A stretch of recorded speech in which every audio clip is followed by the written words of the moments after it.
오늘은 이 땅에 새벽 있을 교회가 우리 주님께서 친히 세워주신 지가 10년을 맞는 교회 창립 10주년 감사 주일 예배를 드리는 시간입니다. 창립 10주년을 맞아 에베소서 1장 22절로 23절 말씀을 통하여 교회를 아는 믿음을 가진 신앙생활을 합시다라는 제목으로 말씀을 전하며 주시는 은혜를 함께 받고자 합니다. 10년여 세월 우리 하나님께서 교회 머리 되시고 주인 되시는 우리 주님께서 행하신 일이 참으로 놀랍고 큽니다. 모든 영광 우리 주님께 올려드립니다. 그동안 주의 몸된 교회 와서 정말 주의 나라를 위하여 헌신하며 여기까지 설 수 있도록 헌신해 준 사랑하는 모든 성도님 한 분 한 분에게 진심으로 감사를 드립니다. 코로나 사태로 많은 사람들이 집에서 육적 편안함을 동반한 가운데 영상을 통해 예배를 드리는 생활이 예상보다 길어지면서 앞으로 교회에 많은 새로운 변화가 일어나게 될 것이라고 보고 있습니다. 많은 변화 중에 큰 우려가 될 것으로 여겨지는 것 중에 하나가 기존 많은 교인들 가운데 교회 공동체 중심의 신앙생활을 버리고 성경적 신앙과는 너무나 거리가 먼 개인주의 신앙으로 점점 흐르게 되는 변종 신앙 형태로 변질되어 갈 것이라는 전망입니다. 특별히 젊은이들수록 그런 경향이 더 두드러지지 않겠나 보고 있습니다. 꼭 교회당에 가서 예배를 드려야 하나? 집에서 영상으로 혼자 예배를 드리면 되지 않느냐? 교회에 나가 교인들과 교제를 하며 꼭 신앙생활을 해야 하는가? 꼭 담임 목사를 통해 설교를 들으며 성경을 배우며 신앙교육을 받아야 하는가? 교회에 꼭 소속을 두고 신앙생활을 해야 하는가? 이런 생각을 하는 교인들이 많아질 것이라는 것입니다. 앞으로 우리 시대는 점점 더 공동체에 모이지 않고도 얼마든지 혼자서 기독교인으로 생각하며 신앙생활을 할 수 있다라는 변종 교인들이 그 어느 때보다도 많아질 수 있는 환경으로 지나고 있다라는 우려지요. 이럴 때일수록 교회가 더욱 힘을 써야 할 일은 하나님의 말씀으로 더욱 다져 나가야 하는 일이라는 것입니다. 프로그램이 아니라 말씀으로 더욱더 양육시키는 일이라 저는 생각되어집니다. 말씀을 바르게 깨닫지 못하기 때문에 바르게 말씀으로 단단히 양육받지 못하기 때문에 말씀에 의해 신앙생활하는 것이 아니고 자기 생각에 의해 하게 되어지기 때문입니다. 자기 생각에 의하는 신앙생활이 어찌 바른 신앙생활이 될 것이며 생명에 이르는 성경적 믿음이 되어질 수 있겠습니까? 특별히 교회를 다니지만은 교회가 무엇인지 성경적으로 바른 교회관을 갖지 못하고 믿음 생활을 하게 되면 어떤 상황에는 교회 공동체를 떠나 있으면서도 자신은 예수를 믿고 있는 여전히 그리스도인이라는 생각하는 변종 기독교인이 되기는 너무 쉬워질 수 있다는 것입니다. 교회 공동체를 떠나서도 자기는 얼마든지 혼자 예수를 잘 믿는 믿음 생활을 할 수 있다라고 생각하는, 교회 공동체를 떠나도 혼자 훨씬 예수를 잘 믿는 그리스도인이 될 수 있다라고 생각하는 코미디 같은 모습을 보이는 변종 기독교인이 되기가 너무 쉽다라는 것입니다. 그래서 디모데후서 3장 13절로 14절에 보면은 이 말씀은 없지만은 문맥 상황에 보면은 그런 내용입니다. 말세가 가까울수록 이 말은 제가 문맥상 넣은 말입니다. 악한 사람들과 속이는 자들은 더욱 악하여져서 속이기도 하고 속기도 하나니 그러나 너는 배우고 확실한 일에 즉 진리 안에 거하라라고 사도 바울이 말씀했습니다. 그러면서 그 옆에 있는 4장 3절로 4절에 보면은 때가 이르리니 사람이 바른 교훈을 받지 아니하며 즉 바른 가르침을 즉 참된 진리를 받지 아니하며 귀가 가려워서 자기의 사욕을 따를 스승을 많이 두고 또 그 귀를 진리에서 돌이켜 허탄한 이야기를 따르니라 라고 말씀을 했습니다. 말세가 가까울수록 주님의 재림때가 가까울수록 진리의 말씀을 받기보다는 자기가 신앙은 이런 거야 라고 자기가 만들어서 그런 말씀을 듣는 스승을 두고 따르기를 원하는 사람들이 많이 일어난다는 것입니다.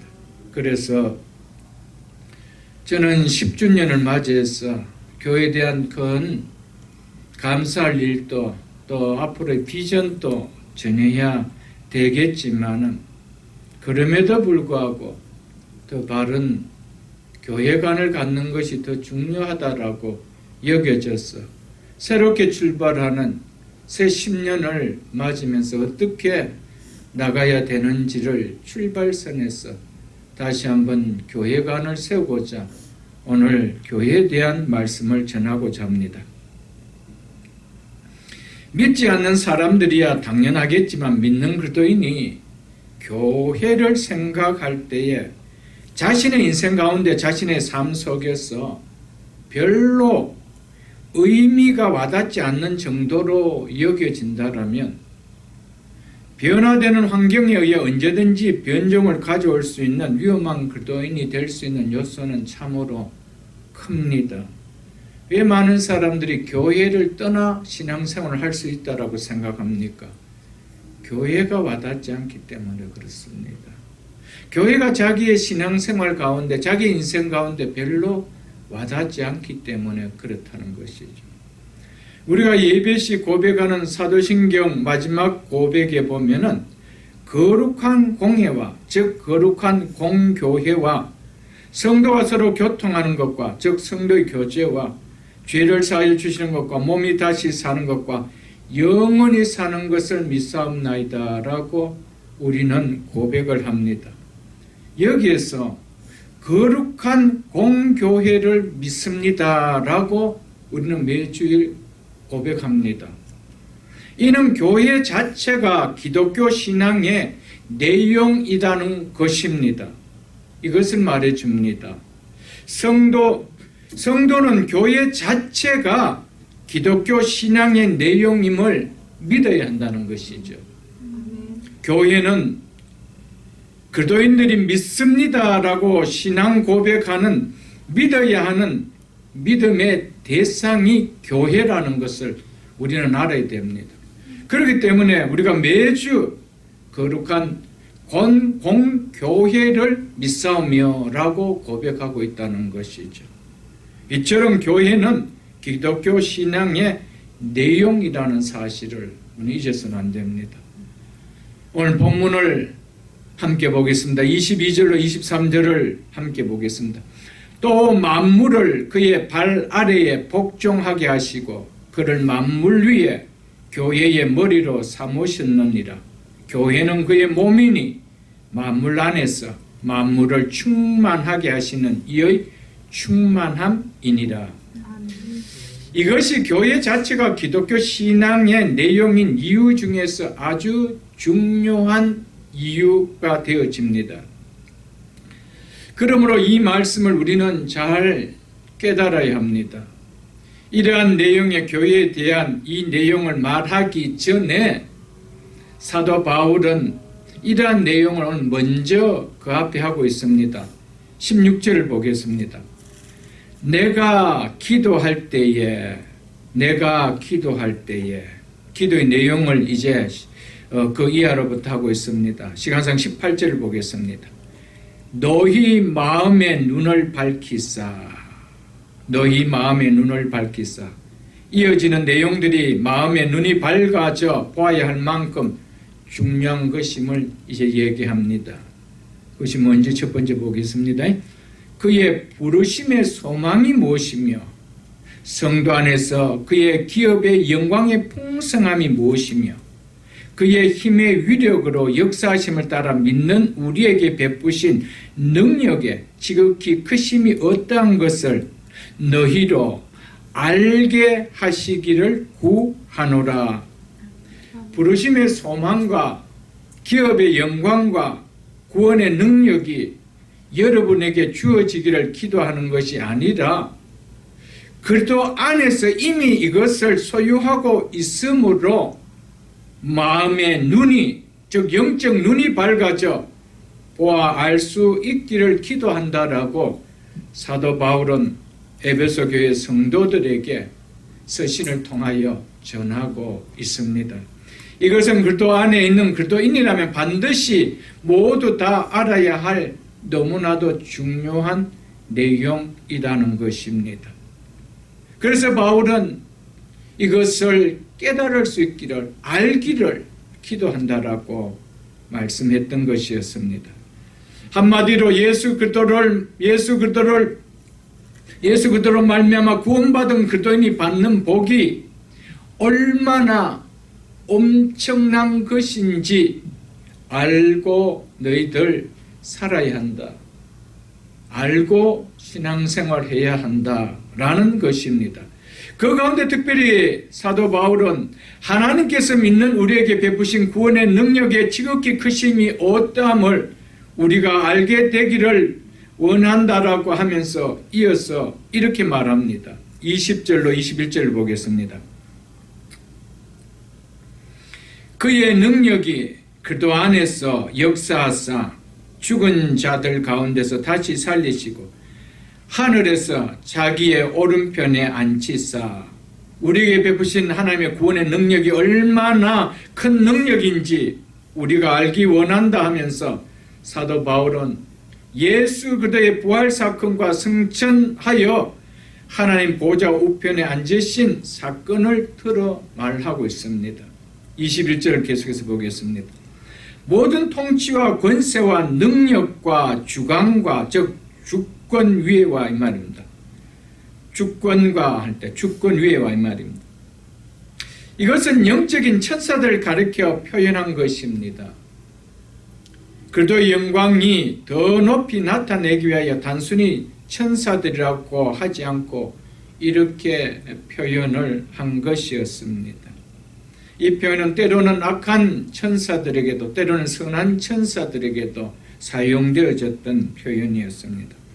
이 세상뿐 아니라 오는 세상에 일컫는 모든 이름 위에 뛰어나게 하시고 그리스도께서 성부 하나님 우편에 앉으시는 높아지심을 통한 그의 권세를 말하고 있습니다. 그리스도는 천사들 포함한 모든 피조물을 통치하시는 탁월한 능력으로 그의 주권과 통치가 이 세상뿐 아니라 오는 세상에까지 미친다는 것을 말해주고 있습니다. 그래서 이 표현을 켈빈은 그 이름들이 어떤 종류의 이름으로 불려질지라도 그리스도의 위엄에 복종하지 않을 만큼 탁월한 이름은 없다고 말한 것과 같다라고 말했습니다. 그러면서 사도 바울은 그 놀라운 능력의 권세를 가지신 그리스도를 이제 이어서 교회와의 관계로 이어갑니다. 이는 앞에서 강조한 마음의 눈을 밝혀져 보기를 원하는 부르심의 소망과 기업의 영광과 구원의 능력이 궁극적으로 교회를 바르게 깨달으면 보여줄 수 있음을 말해주고 있습니다. 그렇기 때문에 신앙생활을 아무리 오래 했다 할지라도 교회를 바르게 깨닫지 못한다라면 부르심의 소망과 우리에게 주어진 기업의 영광과 구원의 능력이 무엇인지 잘 깨달아지지 않는 것입니다. 그러니까 신앙생활에 힘이 있을 수가 없지요. 교회 안에 우리를 성도로 하나님의 자녀로 즉 교회로 부르심의 소망도 이 부르심을 받은 기업의 영광도 우리에게 베푸신 구원의 능력도 교회 안에 다 있다라는 이 말입니다. 교회를 바르게 알면 분명하게 깨닫고 볼 수 있다는 것이죠. 그만큼 교회를 바르게 알고 신앙생활하는 것은 신앙생활에 있어서 너무 중요하다는 겁니다. 교회를 바르게 알고 신앙생활하는 사람들 가운데 신앙생활을 등한시하는 사람은 한 사람도 없습니다. 아무리 수년의 신앙생활을 했다 할지라도 신앙생활을 등한시하는 사람들의 한결같으면 교회가 무엇인지 잘 몰라서 그렇습니다. 그래서 결국 교회 등한이 신앙의 등한으로 이어지게 되는 것이죠. 다시 본문 22절 23절을 한번 더 보겠습니다. 또 만물을 그의 발 아래에 복종하게 하시고 그를 만물 위에 교회의 머리로 삼으셨느니라. 교회는 그의 몸이니 만물 안에서 만물을 충만케 하시는 이의 충만함이라. 소망과 영광과 능력을 이야기하면서 이제 이어서 교회로 이어지고 있다는 것입니다. 먼저 사도 바울은 하나님께서 그리스도를 살리시고 높이셔서 만물을 다스리게 하시고 만물 위에 교회의 머리로 삼으셨다라고 말합니다. 교회는 건물이 아니라는 것 모르는 그리스도인들은 아무도 없을 것입니다. 교회는 예수 그리스도로 말미암아 구원받은 하나님의 백성들을 가리키는 말이죠. 예수 그리스도로 말미암아 하나님의 백성들이 혹은 하나님의 자녀들의 모임을 교회라고 우리는 말하는 것을 잘 알고 있습니다. 구원받은 하나님의 백성들, 하나님의 자녀들의 공동체가 모이는 건물을 가리켜서는 교회당 혹은 예배당이라고 부릅니다. 이를 줄여서 일반적으로 교회라고 부르기 때문에 성경에서 말하는 교회의 의미와는 차이가 있다는 것을 우리는 알 수 있습니다. 그리스도는 만물을 그의 발 아래 복종케 하시는 모든 이름 위에 뛰어난 권능을 가지신 분이라고 성경은 말합니다. 하나님께서 이 만물 위에 교회를 세우시고 만물을 다스리는 그리스도를 교회의 머리로 삼으셨다라고 말씀하고 있습니다. 교회는 바로 이 능력을 가지신 그리스도가 머리로 계신 곳이라 이 뜻으로 말씀하고 있습니다. 한마디로 교회의 위상이 어떠한지 깨달아라는 것이죠. 교회의 위상은 만물 위에 만물 안에서 만물 위에 교회의 머리로 삼으셨다라고. 만물 위에 교회의 머리로 삼으셨다. 교회의 위상이 어떠함을 말해주고 있습니다.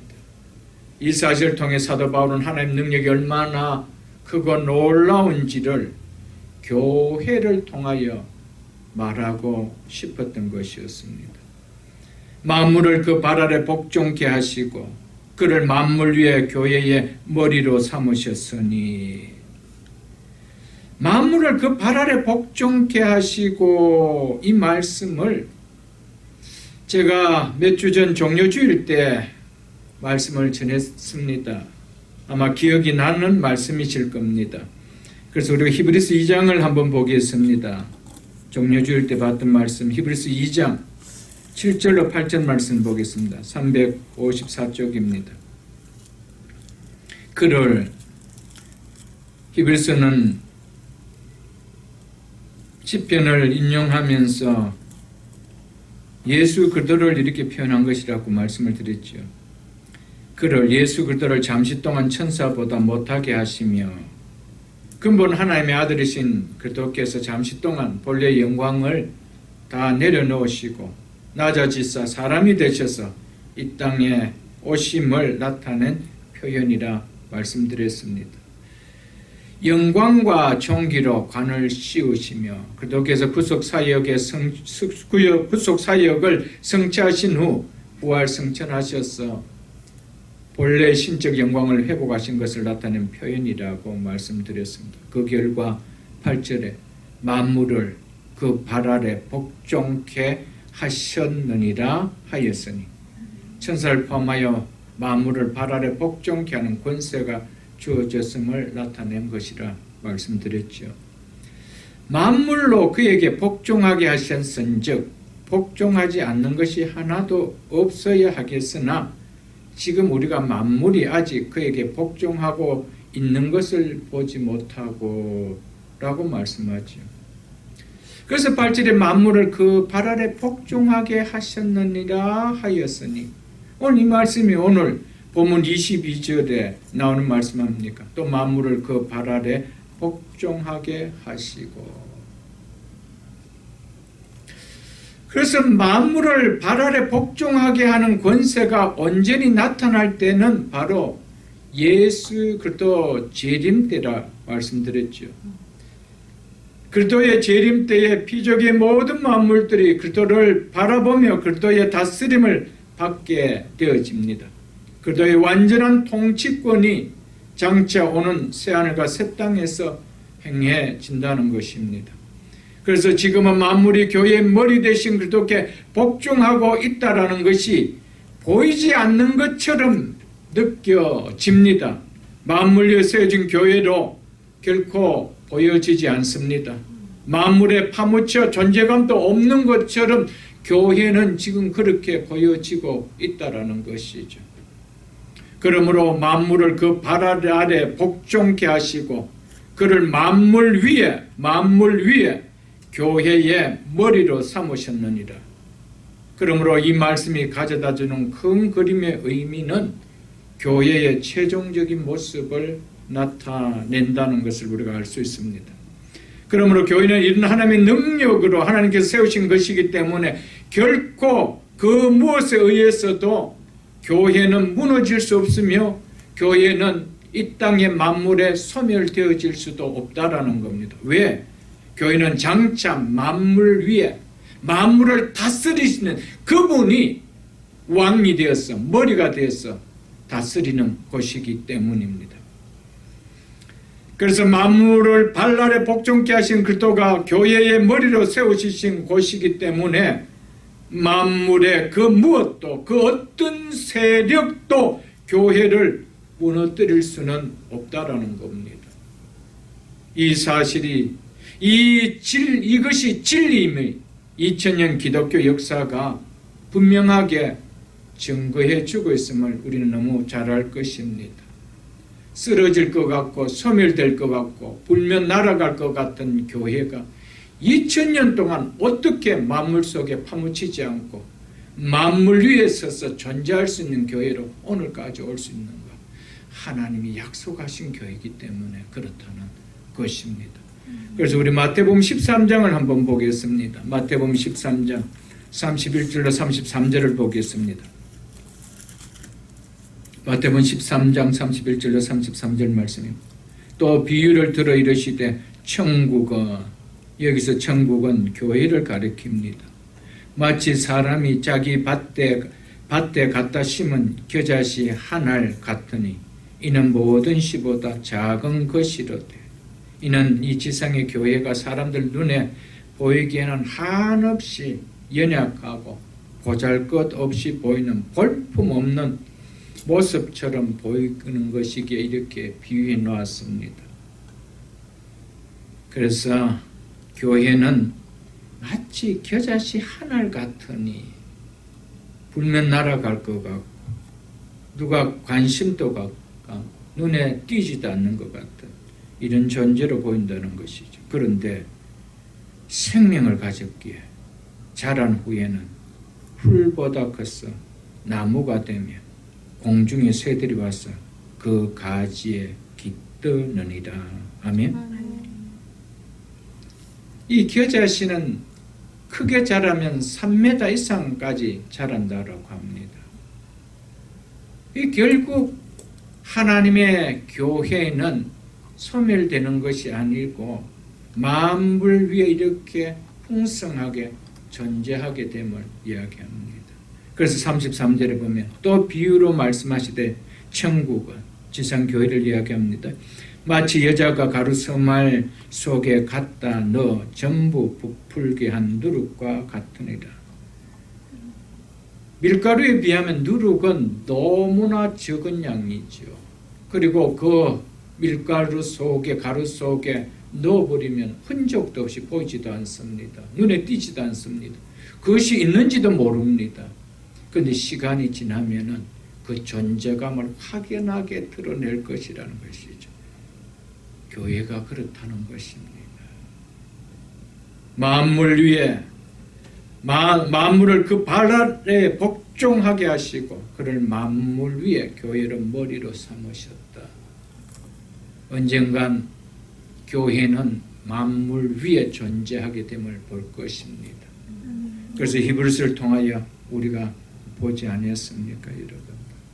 만물을 그 발 아래 복종케 하셨느니라 하였으니 만물로 그에게 복종하게 하신즉 복종하지 않는 것이 하나도 없어야 하겠으나 지금 우리가 만물이 아직 그에게 복종하고 있는 것으로 보지 못한다라고 했습니다.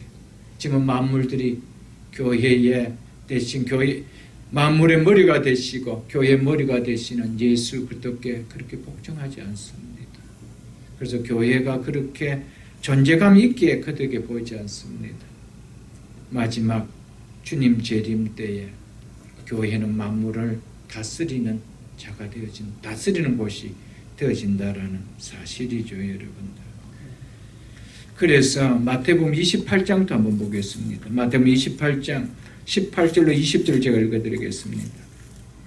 예수께서 나와 말씀하여 이르시되, 성경에는 없지만 표현으로 이렇게 표현되어진 말씀입니다. 아버지께서 이 말입니다. 아버지께서 하늘과 땅의 모든 권세를 내게 주셨으니 그러므로 너희는 가서 모든 민족을 제자로 삼아 아버지와 아들과 성령의 이름으로 세례를 베풀고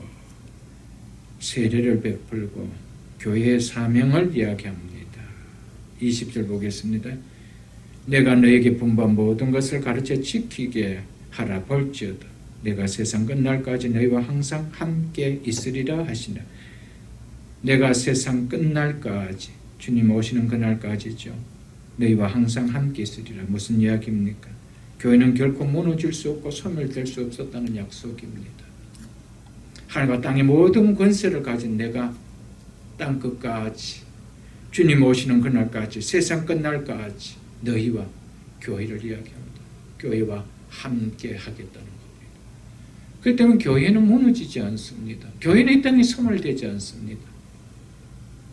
그래서 마태복음 16장 16절에 내가 내 교회를 세우리니 음부의 권세가 이기지 못하리라고 얘기했습니다. 교회는 머리 대신 그리스도의 다스림 아래에 있기 때문에 음부의 권세라도, 사망의 권세라도 교회를 해할 수 없다라는 겁니다. 그래서 죽음의 칼이, 맹수의 이빨이 교회를 빼앗지 못했습니다. 교회를 쓰러뜨릴 수가 없었습니다. 왜? 하늘과 땅의 모든 권세를 가지신, 만물을 그의 발 아래 복종케 하신 그분이 항상 교회와 함께 하기 때문입니다. 왜? 교회의 머리로 계시기 때문에 라는 사실이죠, 여러분들. 그리고 교회를, 그리스도를 교회의 머리로 삼으셨다라는 이 표현과 이어지는 23절의 교회는 그의 몸이다라는 표현과, 그리고 만물 안에서 만물을 충만케 하시는 이의 충만이라는 이 표현을 통해 사도 바울은 교회가 무엇인지, 교회에 대해 그리스도 있는 우리에게 교회의 정리를 해주고 있는 말씀입니다. 골로새서 1장 18절에서도 사도 바울은 그는 즉 그리스도는 몸인 교회의 머리시라라고 말씀을 했습니다. 이처럼 바울은 교회를 말하면서 먼저 그리스도를 교회의 머리라고 말합니다. 여기에는 두 가지 의미를 나타내고 있습니다. 첫째는 그리스도가 교회의 주인임을 이야기하고 있습니다. 교회는 주님이 세우셨기 때문에 교회의 주인은 주님이시다는 것을 이야기하고 있습니다. 그러므로 예수 그리스도 외에 교회의 주인이 있을 수 있느냐? 있을 수 없다라는 것입니다. 그러므로 교회 공동체에서 사람이 주인 노릇하라고 해서는 결코 될 수 없다라는 것을 선포하죠. 사람이 어떤 영광도 교회를 통하여 자기가 취하려고 해서도 안 된다라는 것을 말해주고 있습니다. 이것을 모르는 교인이 있겠습니까? 그런데 2000년 기독교 역사 속에 교회에서 주인 노릇 하려고 행사하려던 사람들이, 교회 안에서 자기가 영광 받으려고 한 사람들이 얼마나 많았는지 우리는 알 것입니다. 목사도 장로도 특별히 다 교회의 중심에 있는 일꾼들이 그런 모습들을 많이 보였죠. 그래서 우리는 끝까지 주님 부르실 때까지 정말 정신을 차리고 나는 교회에 섬기는 종이지, 영광은 주님만 받아야 되지, 이런 각오로 우리는 살다가 주 앞에 서야 됩니다. 그래서 저희 교회 주보 우측 상단에 보면은 새벽이슬교회 공동체의 주인은 교회의 머리 되신 예수 그리스도 오직 한 분이시며 우리 모두는 순종과 섬김으로 주의 몸된 교회를 아름답게 세워가는 지체들입니다 라고 그렇게 늘 기록해 놓고 있는 거 우리가 보지 않습니까? 새벽이슬 교회 공동체 주인은 교회의 머리 되신 예수 그리스도 그분 외에는 없습니다. 어느 누구도 주인 노릇해서도 될 수 없다라는 것이죠. 교회의 주인이 그리스도라는 뜻은 몸의 모든 지체가 머리의 지시에 따라 움직인다라는 것입니다. 교회는 교회의 머리 대신 교회의 주인 대신 그리스도의 말씀과 그리스도의 뜻에 따라 움직이지 사람의 생각이나 사람의 뜻에 따라 움직여서는 되지 않는다라는 것을 이야기하고 있습니다. 교회는 사람들이 모인 것 같지만 결코 사람의 생각과 사람의 뜻으로 움직여서는 안 된다는 것을 이야기하기 위해서 교회의 머리는 그리스도시다라고 말씀을 하셨던 것입니다. 그러므로 교회는 그리스도를 따르는 절대적인 신본주의가 되어야 되지. 사람의 생각과 뜻을 따르고 추구하는 인본주의가 된다라면 더 이상 교회가 될 수가 없습니다. 교회는 절대로 교회의 주인 되시고 머리 되신 그분의 뜻과 그분의 말씀을 순종하고 따르는 것입니다. 아무리 목사 이야기한다 하더라도 주님의 말씀과 위보가 된다면 할 수가 없는 것입니다. 그래서 참된 교회의 표정 중에 하나가 사도적인 교회입니다. 사도들은 자기의 생각을 이야기하지 않았습니다. 오직 예수 그리스도 그분의 생각과 그분의 뜻과 그분의 말씀만 나타냈던 것이었습니다. 교회는 사도성을 무시해버리면 인간이 주인 되어 설치게 되고 인간의 뜻이 드러나게 되죠. 사랑하는 성도 여러분, 교회가 인본주의가 되면 교회는 머리가 없는, 생명이 없는 종교 단체일 뿐이지 교회가 될 수 없음을 우리는 기억해야 됩니다.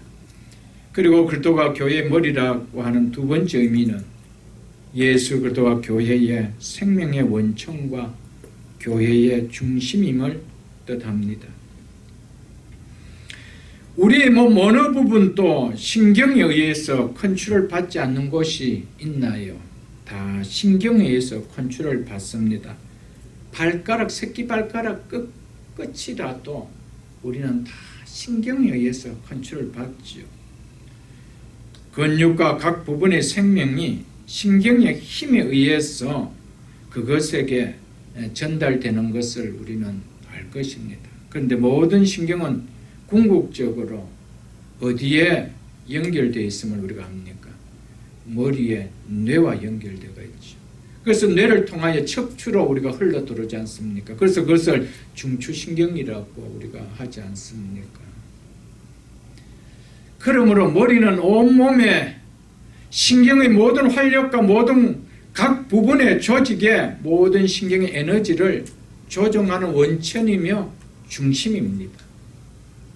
우리 몸이 생명의 활력을 얻는 것은 머리로부터 내려오죠. 뇌로부터 내려옵니다. 그래서 신경을 통하여 힘을 얻게 되는 것이죠. 그러므로 머리와 분리되어 몸의 어떤 지체도 독립적으로 생명이 존재할 수 있느냐? 없습니다. 신경이 끊어져 버리면은 더 이상 그 부분은 생명이 유지될 수가 없는 것이죠. 이처럼 교회는 교회의 머리이신 그들을 떠나서 우리는 생명을 가질 수가 없음을 이야기를 하고 있습니다. 교회의 모든 힘은 교회의 머리 대신 그리스도로부터 받게 됩니다. 예수 그리스도와 단절되고는 교회의 힘을 얻을 수가 없습니다. 사람의 힘은 나올 수가 있을지 모르겠지만 예수 그리스도께서 주시는 영적인 힘은, 생명의 힘은 나올 수가 없다라는 것이죠. 그래서 예수님께서 요한복음 15장에서 나는 포도나무요 너희는 가지라고 말씀했습니다. 포도나무를 떠나서 가지들이 독립적으로 생명을 갖고 존재할 수 있느냐? 없음을 이야기하지 않습니까? 이처럼 교회는, 즉 하나님의 백성은, 하나님의 자녀들은 그들을 떠나 독립적인 생명을 가진 존재가 될 수 없음을 얘기합니다. 그런데 어찌 교회 공동체를 떠나서 본인이 바른 그리스도인의 신앙을 가진 그리스도인으로 살 수 있다는 것이 가능할 수 있을까요, 여러분들? 가지가 포도나무에서 떨어져 나가면 죽는 것처럼 몸의 지체가 머리로부터 분리되면 죽어버리는 것처럼 교회는 그리스도와 분리되려고 하면, 그리스도가 교회의 중심이 되지 아니하면 존재될 수 없음을 이야기합니다.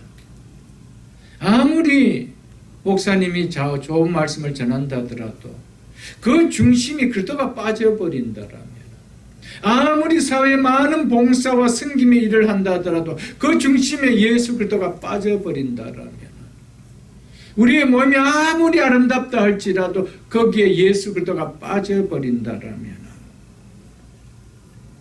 그것은 더 이상 교회가 되어질 수 없다라는 것을 우리에게 말해줄 수가 있습니다. 교회는 교회의 머리 대신 그리스도와 분리될 수 있느냐?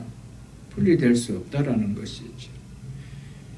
분리되면 교회당은 될 수 있을지 모르겠지만, 어떤 뜻을 추구하는 조직은 될 수 있을지 모르지만, 생명을 가진 교회는, 생명을 살리는 교회는 되어질 수 없다는 겁니다. 존재로 남아질 수 없다라는 것입니다.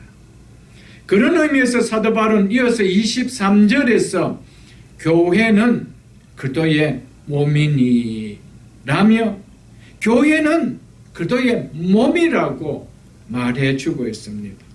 이는 바울이 하나님 백성인 교회가 예수 그리스도와 어떤 관계를 갖고 있는지를 분명하게 한 번 더 나타내주는 표현입니다. 교회를 그리스도의 몸이라고 한 것은 예수 그리스도와 교회는 뗄래야 뗄 수 없는 밀접한 관계로 이루어졌음을 이야기합니다. 몸은 어떤 한 부분도 떼어낼 수가 없습니다. 밀접한 관계로 이루어져 있습니다. 동시에 교회는 하나님의 백성은 그리스도의 생명을 가진 유기적 통일체라는 것을, 즉 교회는 예수 그리스도와 분리될 수 없는 생명의 관계로 되어 있다는 것을 말해 줍니다. 이는 한마디로 교회라 불려진다 할지라도, 하나님의 백성이라 불려진다 할지라도 그리스도의 생명을 느끼지 못한다라면은 교회라고 할 수가 없습니다. 그리스도의 생명을 공급받지 못한다라면은 교회라 말할 수가 없다라는 것이죠. 여러분, 교회에 갔는데, 믿는 자들이라고 하여 모여있는 교회에 갔는데 거기에서 예수 그리스도의 생명을 전혀 느낄 수가 없어요. 생명이라면은 육적 생명밖에 느끼지 못한다라면 그것은 교회가 되어질 수가 없다라는 겁니다. 교회는 그리스도의 몸이라는 것은, 교회는 즉 하나님의 백성들은 몸의 생명으로 연결되어 있다는 겁니다. 그런데 어찌 그분의 생명을 느낄 수가 없다라면 그것이 어찌 교회라 할 수 있겠느냐는 것이죠. 그래서 우리 에베소서 5장을 한번 보겠습니다. 에베소서 5장.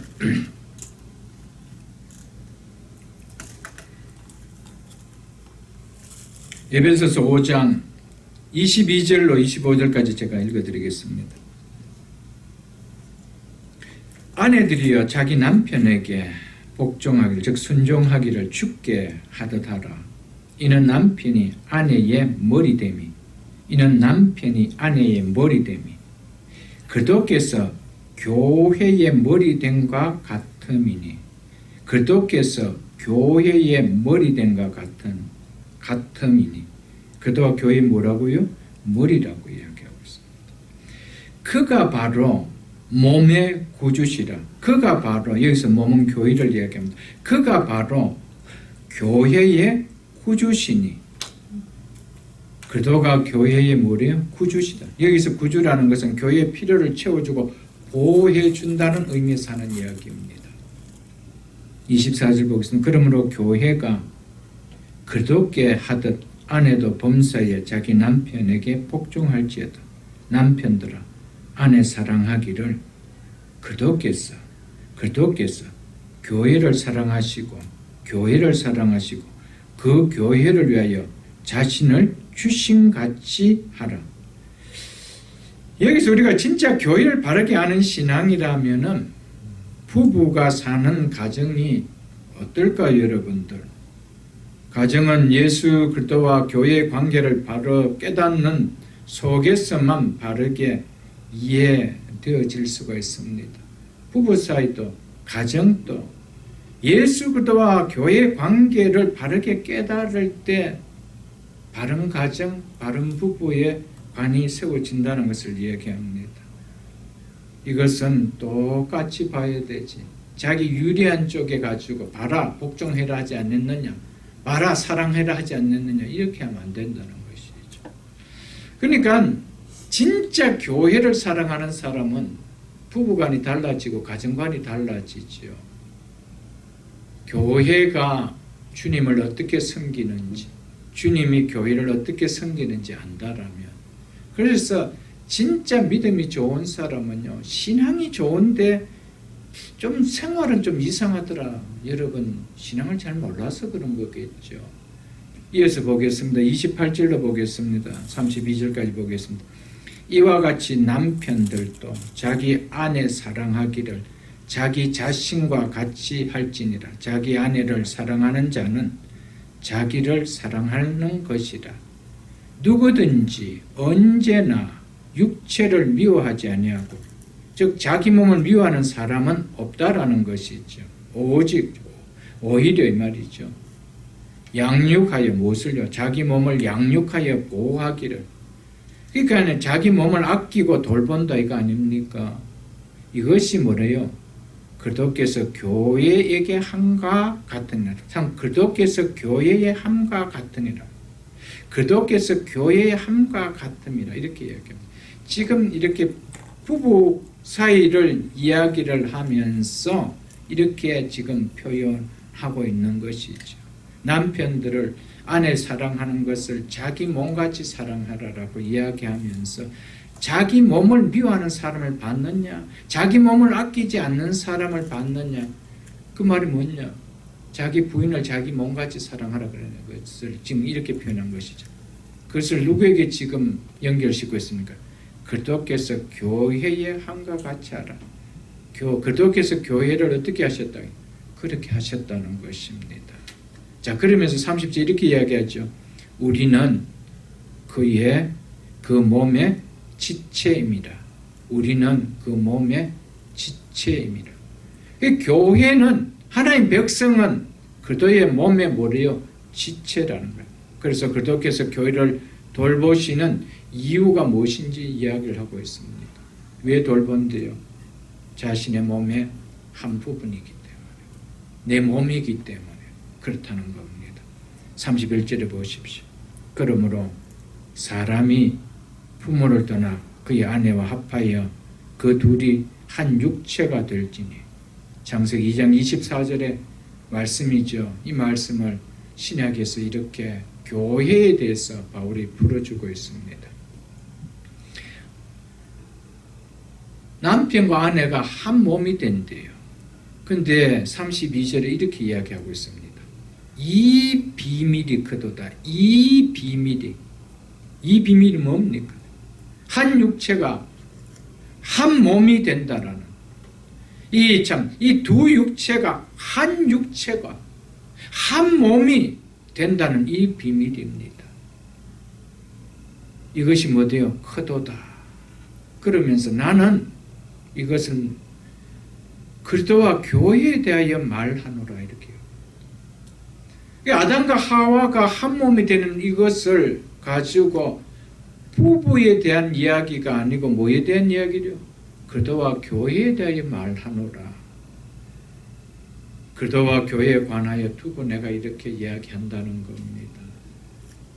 그러므로 한 몸이 뭐라는 것을, 하나라는 것이 뭐라는 것을, 몸의 지체가 됐다는 것이 뭐라는 것이, 교회가 그리스도의 몸이라는 것이 뭐라는 것을 이렇게 표현한 것이죠.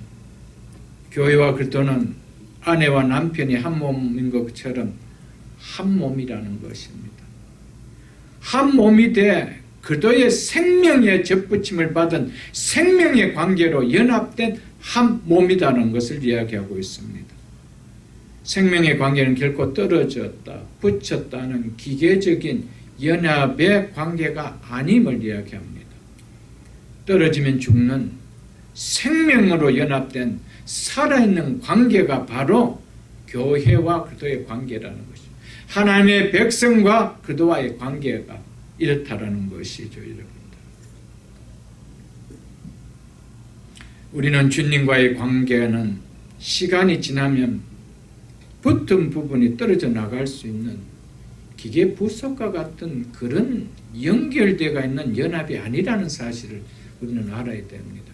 생명의 관계로 연결되어 있기 때문에 어떤 상황 속에서도 떨어져 나갈 수 있는 존재가 아님을 얘기해 주고 있습니다.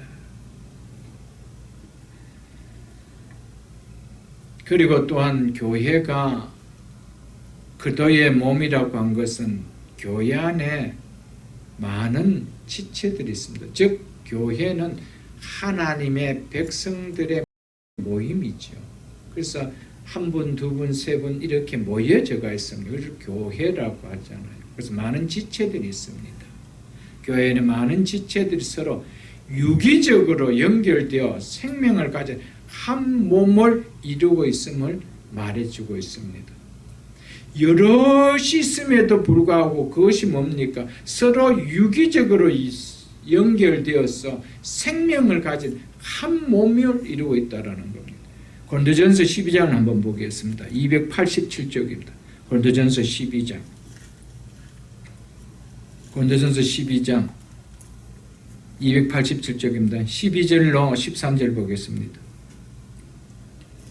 몸은 하나인데 많은 지체가 있고 몸의 지체가 많으나 한 몸인과 같지 그리스도도 즉 그리스도의 몸인 교회도 이런 의미입니다. 그리스도의 몸인 교회도 그러하니라. 이제 몸과 지체의 관계를 그리스도와 교회에 비유하고 있죠. 몸은 단일체면서도 많은 지체와 더불어 유기적 연관성을 이루고 있음을 이렇게 표현하고 있습니다. 이처럼 많은 지체들로 이루어진 교회가 그리스도의 유기체라는 사실을 말해주고 있습니다. 13절 보겠습니다. 우리가 유대인이나 헬라인이나 종이나 자유이나 다 한 성령으로 세례를 받아 한 성령으로 세례를 받아 한 성령으로 한 그리스도의 생명을 받게 된 것을 이렇게 표현한 것입니다. 이것은 성령으로만 되어지기 때문에 예수 그리스도의 생명을 우리가 받는 것은 성령으로만 되어지기 때문에 그래서 다 한 성령으로 세례를 받아 이렇게 표현한 것이죠. 그 다음 어떻게 되었대요? 한 몸이 되었고 한 몸이 되었고 예수 그리스도 안에서 하나된 영적 유기체가 되었다는 것이죠. 많은 지체들이 있는데 다 한 성령으로 예수 그리스도의 생명을 받아 그분의 몸에 한 몸이 되었다라고 하고 있습니다. 또 다 한 성령을 마시게 하셨느니라. 또한 생명을 마시게 했다는 것이 성령을 마셨다는 것은 곧 생명을 이야기합니다. 성령을 통하지 않고는 예수 그리스도의 생명을 들어올 수가 없기 때문에 성령을 모셨다는 표현을 이렇게 했습니다. 27절 보겠습니다. 27절도 보겠습니다. 너희는 그리스도의 몸이요 지체의 각 부분이라 이렇게 말씀하고 있습니다.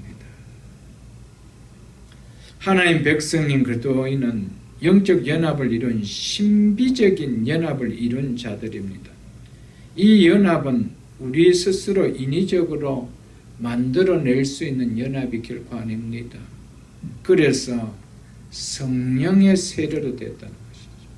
성령이 하게 해주셨다는 것이죠. 그래서 성령이 너에게 계시지 않으면 너희가 그리스도인이 아니라는 거예요. 예수 그리스도의 생명을 받아 그분의 지체가 된 교회가 되어질 수 없다. 이것을 우리에게 말해주고 있습니다. 우리가 그리스도 몸에 연합된 그리스도인이 된 것은 내 감정에 의해서 되진 것도 아니고 전적인 성령의 역사였습니다. 그러므로 그리스도인과 그리스도의 관계는 어느 기간 유지하다가 깨어질 수 있는 어느 정도 유지하다가 풀어져서 분해되어질 수 있는 그런 관계가 아니라는 겁니다. 성령은 생명입니다. 성령은 하나님의 생명입니다. 하나님 그 자체이십니다. 성령의 역사로 되어진 것이기 때문에 이 관계는 그분이 영원하신 분이기 때문에 영원한 관계입니다. 그렇기 때문에 예수를 믿는데 내가 교회의 한 지체인데 교회에서 떨어져 나갈 수 있다. 이것은 있을 수 없다. 로컬 교회는 우리가 이 교회 갔다 저 교회 갔다 갈 수가 있지요. 언제든지 있을 수가 있습니다. 교회 자체를 떠날 수는 없는 거예요, 여러분들. 교회 자체는 떠날 수가 없는 거예요, 여러분들. 여러분 보이는 이 로컬 처치는 보이지 않는 예수 그리스도의 몸을 우리에게 보여주는 겁니다. 우리가 물세례를 받는 것은 보이지 않는 성령 세례를 받은 것을 드러내는 것과 똑같습니다, 여러분. 그런데 여러분 교회를 떠나 내가 신앙생활을 할 수 있다라고요. 있을 수가 없는 겁니다. 사단은 점점점 우리를 속여 나가고 있다라는 것이죠, 여러분들. 그래서 고린도전서 그 앞에 있는 10장을 여러분 한번 보겠습니다. 고린도전서 10장 16절로 17절을 보겠습니다. 우리가 축복하는 바 축복의 자는 성찬을 얘기하죠. 지금 성찬을 통해 이야기하는 말입니다. 축복의 자는 그도의 피에 참여함이 아니며 우리가 떠는 떡은 그리스도의 몸에 참여함이 아니냐. 떡이 하나요. 떡이 하나요. 떡이 그리스도의 몸이기 때문에 그렇죠. 떡이 하나요. 많은 우리가 한 몸이니 이는 우리가 다 한 떡에 참여함이라. 아멘. 그렇기 때문에 성찬 예식을 통하여서 우리 모든 지체는 무엇을 이야기합니까? 우리는 예수 그리스도의 생명을 받은 한 몸이다. 이것을 성찬식을 통하여 우리가 느끼는 것이죠. 깨닫는 것이죠. 우리는 각자의 생명을 가진 독립적인 생명체가 아니다. 예수 그리스도의 생명을 받은, 그래서 그분의 몸에 연합되어 있는 연합체다. 이것을 우리가 아는 것입니다, 여러분들.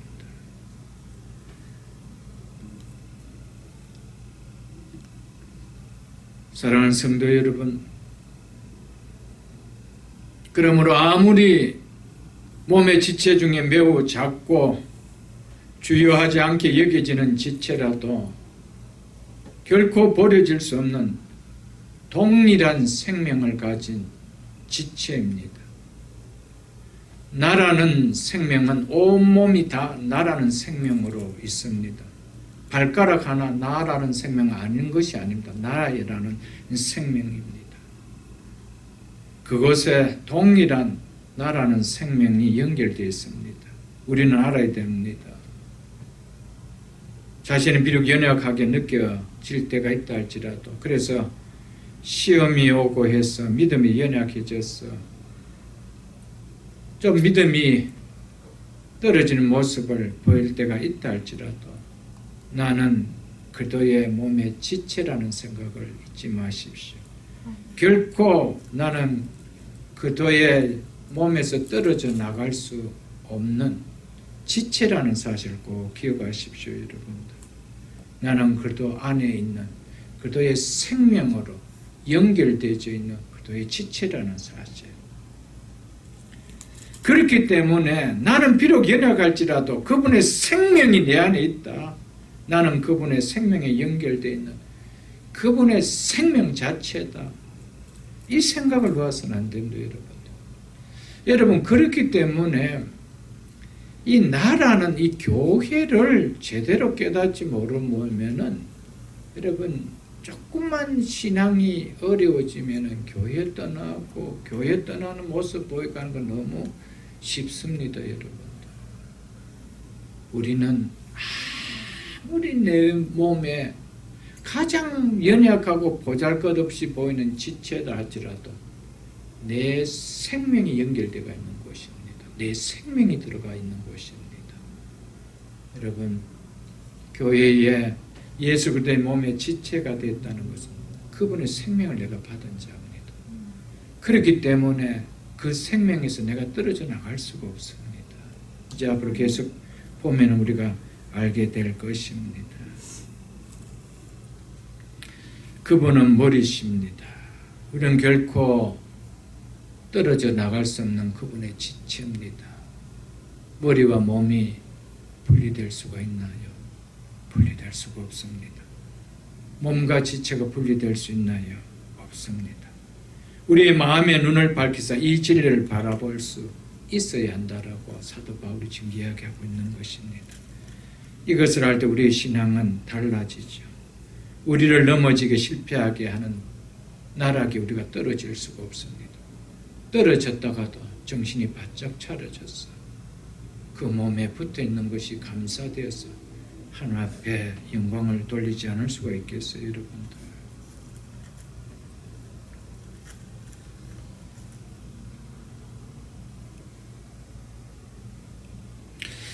우리가 교회의 머리라는, 그리스도가 교회의 머리라는 사실에서 그리스도는 우리 지체들이 속한 몸의 머리인 것을 이야기합니다. 이 사실에서 놀란 영적 진리를 우리는 깨달아야 합니다. 머리가 무엇을 하든 온몸이 다 그와 같이 행해집니다. 머리가 반응을 하지 않는데 몸이 움직여지지 않습니다. 그렇기 때문에 머리가 무엇을 했다는 것은 자연적 몸도 행했다는 것입니다. 그래서 우리의 몸의 머리 대신 그리스도께서 십자가에 못 박히실 때 머리의 몸인 우리도 함께 못 박혔다는 겁니다.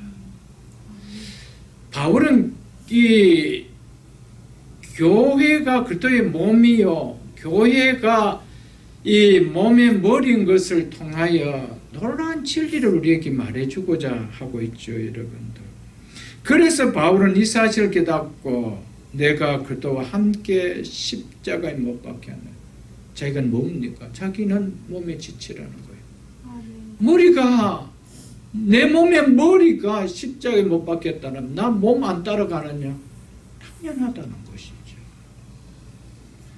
머리가 죽을 때 몸이 안 죽을 수 있느냐? 교회의 머리 대신 예수 그리스도가 십자가에 죽을 때 나도 죽었다는 것이죠. 우리의 중보자 그리스도, 머리 되시는 그리스도께서 죄에 대해 죽으실 때 몸인 나도 죄에 대해 죽었다는 겁니다. 그리스도께서 율법에 대해 죽으셨기 때문에 우리의 몸도, 몸인 우리도 죄와 율법에 대해 죽었다는 것이죠. 머리와 몸의 관계는 끊을 수 없는 관계다. 그래서 그리스도께서 다시 사실 때, 몸의 머리께서 다시 사실 때, 부활할 때 우리의 몸도 우리의 지체도 다시 부활했다는 겁니다. 바울은 이것을 이야기하면서 교회를 하라라는 거예요. 그래서 교회는 그리스도의 몸이에요. 교회는 몸의 머리라고 그렇게 표현을 했던 것이었습니다. 하나님의 능력이 그들을 죽은 자 가운데 살리신 것 같지. 그래서 하나님께서는 머리 대신 그들을 살릴 때 몸을 안 살렸느냐? 똑같이 살렸다는 겁니다. 그 이야기가 이어지는 2장 19절로 그 앞에 있는 19절로 20절 다시 한번 보겠습니다. 그의 힘의 위력으로 역사하심을 따라 우리에게 베푸신 하나님 능력이 지극히 크심이 어떠한 것을 너희도 알게 하시기를 구하노라. 그의 능력이 그리스도 안에서 역사하사 죽은 자들 가운데서 다시 살리시고 하늘에서 자기 오른편에 앉히사. 2장도 한번 보겠습니다. 2장 3절로 6절 보겠습니다. 전에 우리도 다 그 가운데서 우리 육체의 욕심을 따라 지내며 육체와 마음이 원하는 것을 하여 다른 이들과 같이 본질상 진노의 자녀였더니 긍휼이 풍성하신 하나님이 우리를 사랑하신 그 큰 사랑을 인하여 허물로 죽은 우리를 누구와 함께 살리셨고요? 그리스도와 함께 살리셨고, 그리스도가 누구시기 때문에 우리의 머리가 되시기 때문에 머리를 살릴 때 몸도 함께 살리셨다는 거예요. 왜? 머리와 몸은 붙어있기 때문에. 지체는 떨어져 나갈 수 없다라는 겁니다. 그래서 허물로 죽은 우리를 누구와 함께 살리셨고? 그리스도와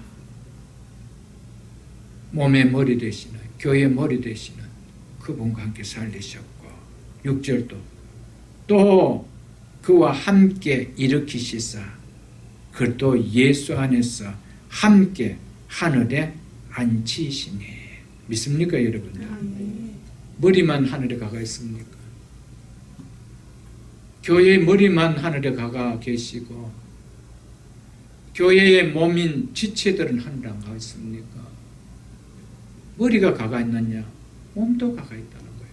바로 이걸 이야기하고 싶어서 지금 너희가 눈을 밝혀서 너에게 베푸신 하나님 능력이 얼마나 큰지, 예수 그리스도께서 행하신 걸 통하여 바로 교회의 머리 되게 해주셔서 그리스도가 교회의 몸이 되게 해주셔서 보라는 겁니다. 그것을 보라는 것이죠. 사랑하는 성도 여러분, 우리는 이미 그리스도와 신비적인 연합으로 하늘에 그분과 함께 앉혀져 있는 것을 믿을 수 있기를 바랍니다. 이게 구원입니다, 여러분. 교회를 모르면은 정말 구원을 잘 알 수가 없는 것이라는 것이죠. 그래서 구원의 능력이 얼마나 큰지 보라는 거예요. 그렇기 때문에 우리에게 주신 그 여업의 영광의 풍성함이 어떤지 눈을 밝혀 보라는 거예요, 여러분.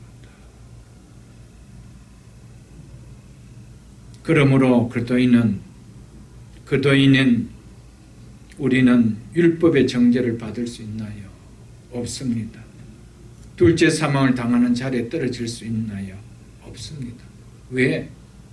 머리 대신 그분과 함께 신비로운 연합으로 이미 하늘에 가가 있기 때문에 우리는 결코 둘째 사망에 떨어질 수가 없는 자라는 것이죠. 나와 나를 구원하신 중보자 그리스도와의 관계의 진리를 깨닫는다라면 우리는 예수 그리스도가 복음인 것이 너무나 확연하게 와닿지 않을 수가 없을 것입니다. 중보자 예수 그리스도의 관계에 그것이 나와 관계가 되어 있는 진리라는 것을 깨닫는다면 사랑하는 성도 여러분, 예수 그리스도의 복음이 어찌 희미하게 와닿을 수가 있겠어요? 예수 그리스도와 우리는 한 몸입니다. 그리스도는 교회의 몸이니 교회의 머리시니 분리될 수 없다는 겁니다. 생명의 관계라는 겁니다. 이 사실을 붙들고 신앙생활할 수 있기를 축복합니다. 사랑하는 성도 여러분, 머리가 부활했다라면 반드시 몸도 부활하는 거예요. 어떻게 머리만 부활하고 몸은 부활 안 할 수가 있나요, 여러분? 머리만 해분해 가고 여러분들 몸은 해분해 안 가고 둘째 사망에 떨어질 수가 있나요? 없다라는 것이죠. 그래서 그들은 머리시고 우리는 교회는 그의 몸이니 교회는 그의 몸이니 하나님 백성인 여러분과 저는 머리 대신 그분의 몸이니 분리될 수 없다는 겁니다. 절대로 분리될 수 없다는 것입니다. 머리에 해당되는 것은 온몸에 다 해당된다는 사실을 잊지 마십시오, 여러분들.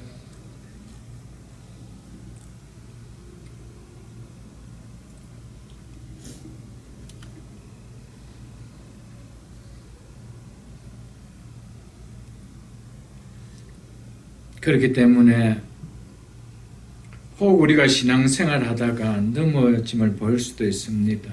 그리고 때로는 눈에 보이는 지역 교회를 까마저도 떠날 수도 있습니다. 그러나 그 사람의 성령의 역사로 그리스도의 몸에 연합된 그리스도 안에 있는 자라면 그 몸에서 결코 떨어져 나가 둘째 사망에 이를 수는 없습니다.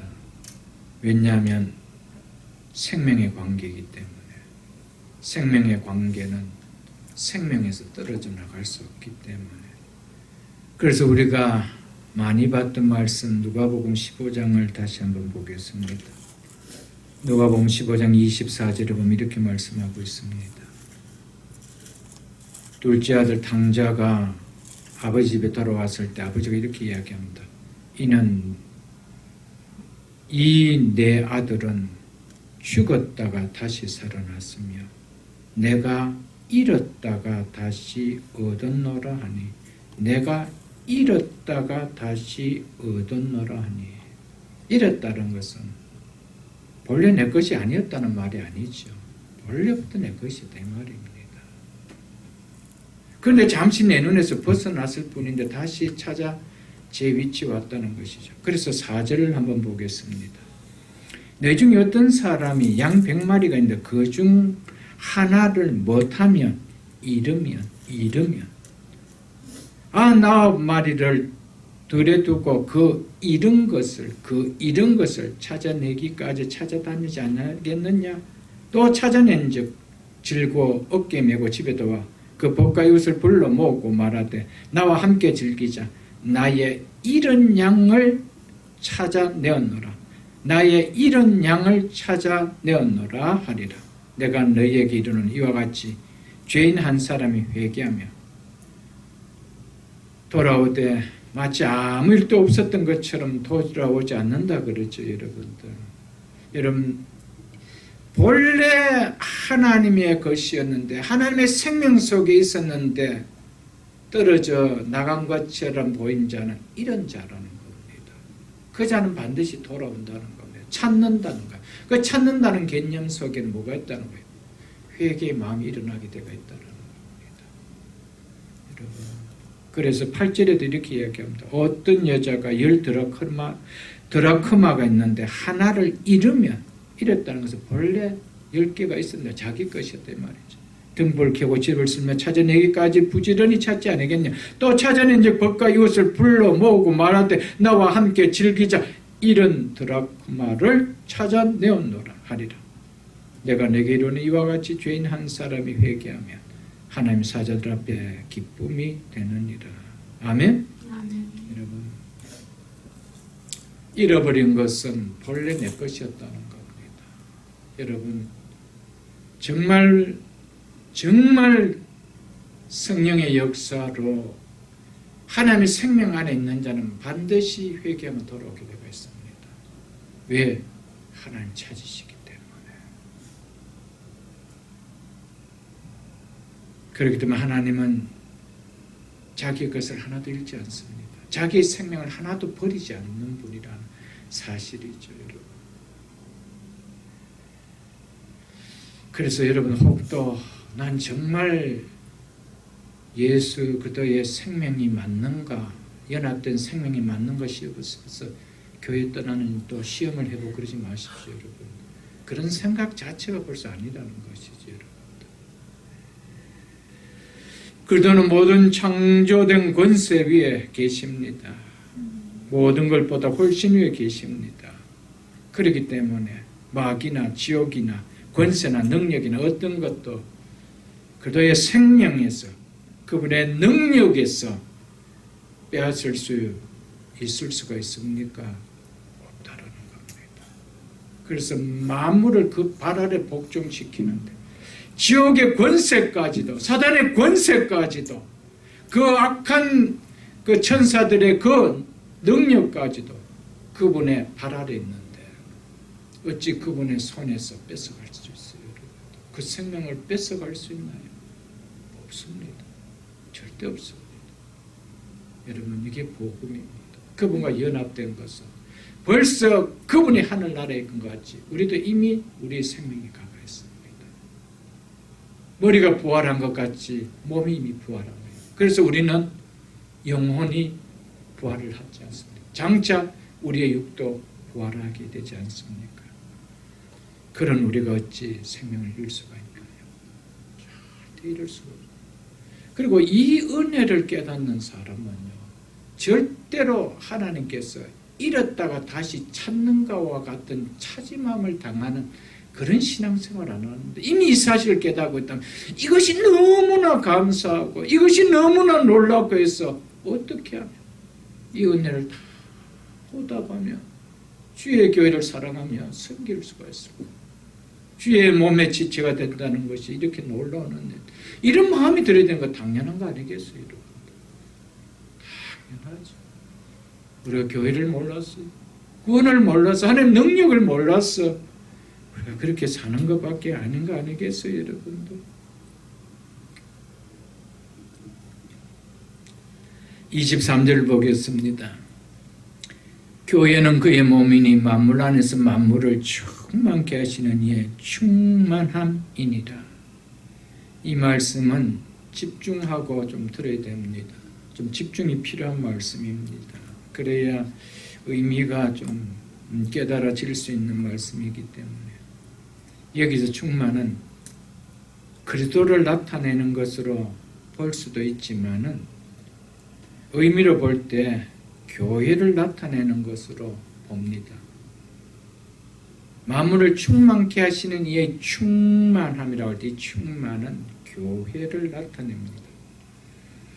여기서 만물 안에서 만물을 충만케 하시는 이의 충만이라는 뜻은 두 가지로 설명되어질 수 있는 부분입니다. 두 가지로. 첫째는 이 충만이라는 말을 능동적인 의미일 때 주어지는 것입니다. 첫째는 능동적인 의미일 때.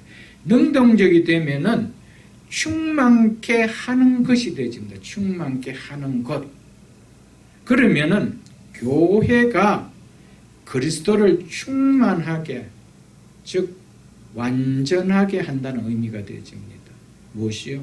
교회가 그리스도를 충만케 하게 된다는 것입니다. 완전하게 하게 한다는 것이죠. 이 의미는 머리가 그 자체로 완전할지라도 지체가 없으면 무언가 불완전하기 때문에 교회의 머리이신 그리스도가 완전하게 되기 위해서는 교회를 반드시 필요로 한다는 의미가 되어집니다.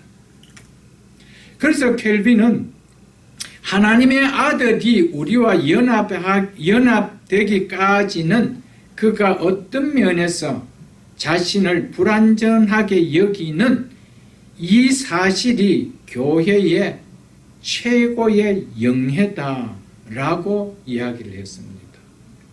많은 개혁주의 신학자들이 이 견해에 지지를 보냅니다. 물론 그리스도 자체의 완전성을 부인하면서 하는 말은 결코 아닙니다. 예수님 당신 자신은 하나님이기 때문에 완전하십니다. 뭔가 조금이라도 보충해서 충만하게 완전하게 만들 이유가 없습니다. 이것은 우리를 구원하는 면에 있어서 하는 이야기라는 것이죠. 그래서 사도 바울은 문맥에서 머리와 몸의 비유를 했기 때문에 그런 의미에서 그리스도의 그리스도는 완전히 무엇을 필요로 한다는 겁니까? 교회를 필요로 한다. 교회를 필요로 한다. 그 이야기입니다. 그리스도는 신랑으로서 신부 없이 불완전한 것처럼 그리스도는 교회의 머리로서 그의 몸인 교회 안에서 완전해진다라는 의미에서 이렇게 충만의 말을 능동적인 의미일 때 이렇게 한다는 것입니다. 예수 그리스도는 하나님의 영원한 아들로서 영원부터 자족하신 분이십니다. 우리를 필요로 하지 않으신 분입니다. 우리가 없어도 영광을 받는 완전하신 독립적인 분이십니다. 그러나 우리를 구원하는 중보자로서의 예수 그리스도를 생각할 때 예수 그리스도는 몸과 연결되어 있으며 몸을 필요로 한다는 것입니다. 이런 의미에서 머리로만으로는 완전하지 않다라는 의미에서 만물을 충만케 하신 이의 충만함이라 충만케 하는 것이라. 이 교회가 그 머리를 충만케 해준다라는 의미라는 것입니다. 머리는 몸을 필요로 합니다. 몸이 없는 머리로서 완전하지 않을 뿐 아니라 존재 의미가 없어지는 것이죠. 예수 그리스도께서 우리를 구원하시는 중보자가 아니라면은 이런 이야기를 할 필요가 없는데, 중보자로서의 자격이라면은 중보자로서의 말씀을 드린다라면은 반드시 중보자가 있어야 구원자는 완전해질 수. 중보자가 우리를 구원해 주는 자가 있을 때 완전해질 수 있다라는 의미로 이렇게 말씀을 하고 있는 것입니다. 몸과 머리는 이러한 신비적 의미에서 하나라는 것이죠. 그래서 예수 그리스도가 머리, 우리는 몸이지, 머리와 몸이 하나가 될 때 완전하다는 겁니다. 예수 그리스도 교회의 머리가 되지 않고는 완전할 수 없다라는 것을 이렇게 표현한 것입니다. 우리에게 영적으로 주는 의미가 참으로 큽니다. 그와 같은 의미에서 그리스도와 연합된 우리 그리스도인은 예수 그리스도의 충만함의 한 부분입니다. 여러분과 저는 예수 그리스도의 충만의 일부입니다. 우리는 그리스도의 충만함의 일부라는 사실이 얼마나 감사한지 모릅니다. 이 충만함이 언제 완전하게 충만됐냐? 예수 그리스도 재림 때라는 것이죠. 그때 구원받는 자의 수가 다 채워지는. 사랑하는 성도 여러분, 그러므로 우리가 아무리 보잘것없는, 세상적으로 사람들 눈에 보잘것없이 비치는 사람이라 할지라도 우리는 예수 그리스도의 신비로운 몸에 충만케 되어지는 존재라는 사실을 생각하십시오. 나는 예수 그리스도의 몸에 충만케 되어지는 존재다. 이런 존귀한 자로 우리는 깨달아야 된다는 것이죠, 여러분들. 이 사실을 깨달을 때 우리는 신비로움의 몸의 지체로서 그 충만한 자의 한 부분으로서 어찌 거룩한 몸에 여러분 오점을 찍는 죄를 범할 수가 있겠냐는 것이죠. 그래서 사도신경 고백할 때 거룩한 공교회를 믿습니다. 거룩한 공교회, 거룩한 교회를 믿는다는 겁니다. 여러분. 거룩한 교회. 여러분, 머리만 거룩하고 몸은 취할 수가 있나요, 여러분들? 여러분, 우리 몸의 머리는 예수 그리스도입니다. 그분을 충만케 하시는 몸입니다. 그럴 때 우리는 그 충만함의 일부라고 생각할 때 어떻게 살아야 될 것인가? 이것이 깨달아진다는 것이죠. 그러므로 교회를 그리스도의 몸으로 말하는 이 놀랍고도 신비한 교리를 깨닫는다라면 어떻게 그리스도의 몸의 지체가 된 우리가 하나님 백성이 성화의 삶을 많이 살 수가 있느냐는 것입니다. 그래서 사도 바울은 4장 이후로부터 그리스도인이 어떻게 살아야 되는지를 낱낱이 이야기해 주는 것을 우리가 에베소서도 볼 수가 있을 것입니다. 여러분. 하나님께서 죽은 자 가운데서 다시 살리시고 하늘에서 자기 오른편에 앉히사 모든 통치와 권세와 능력과 주권과 이 세상뿐 아니라 오는 세상에 일컫는 모든 이름 위에 뛰어나게 하시고 만물을 그 발 아래 복종하게 하시고 그를 만물 위에 교회의 머리로 삼으셨느니라고 하시면 바로 교회를 위해서, 여러분과 저를 위해서, 우리를 위해서 그렇게 하셨다는 것이 바울이 전하고 싶어하는 메시지입니다. 누구 때문에? 우리 때문에. 우리를 위해서 그렇게 하셨다는 거예요. 우리를 그 머리에 몸이 되어주기 위하여, 지체가 되기 위하여. 그래서 그분과 하나에 대해서 완전함을 이루게 하기 위해서. 우리를 위해서. 그분 자체는 완전한 분입니다. 우리를 필요로 할 필요가 없는 분입니다.